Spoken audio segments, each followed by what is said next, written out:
So let's explore work-rest ratios a little bit closer in hot conditions. Inadequate rest leads to thermal loading, heat storage accumulating, and that leads to the thermal stress. Now, the note at the bottom on the study by Campbell in 2022, the big takeaway was that there were more stress and more strain placed on the body during exercise in the heat than in passive heat stress alone. And this was hot water immersion, so think hot tub or sauna. So the combination of exercise and heat is a significant stressor. So when you are in those activities or you're training in the heat, it's important to make sure that there are sufficient rest intervals optimized for cooling, optimized for heat dissipation. What we have seen is with heat exposure, whether that's exercise in the heat or it is passive heat stress, such as sauna or hot tub, there is a residual rise in heat that happens. So after the exposure is done, core temperature and heat will often continue up for a little bit before it drops back down, which means there really is a delay in returning to baseline of core temperature. So a few key considerations. Heart rate recovery does not equal thermal recovery. They are different things. We will often look at heart rate as a proxy, as a good indicator of strain, but it is not the same as the body's thermoregulatory mechanisms and recovery.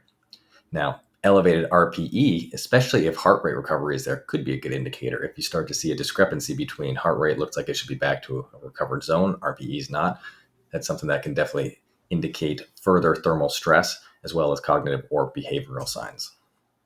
So some practical modifications, let's say you are in moderate heat, and again, this will vary if you are in, you're looking at these temperatures as pure ambient temperatures versus wet bulb temperatures, but just increase rest intervals a little bit longer or implement different cooling modalities during those rest periods.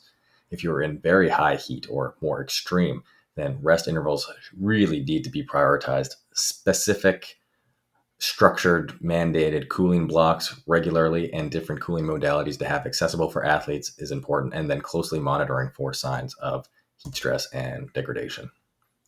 In interval or circuit training, changing the work-rest ratios, again, this needs to align with what your goals are for the activity.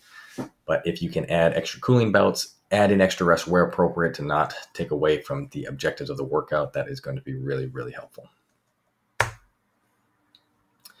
So one way to think about this for coaches is to utilize rest periods as a tool. It is not a break, it is not a rest, but it is a strategic tool that's used to improve performance. So it is part of the program.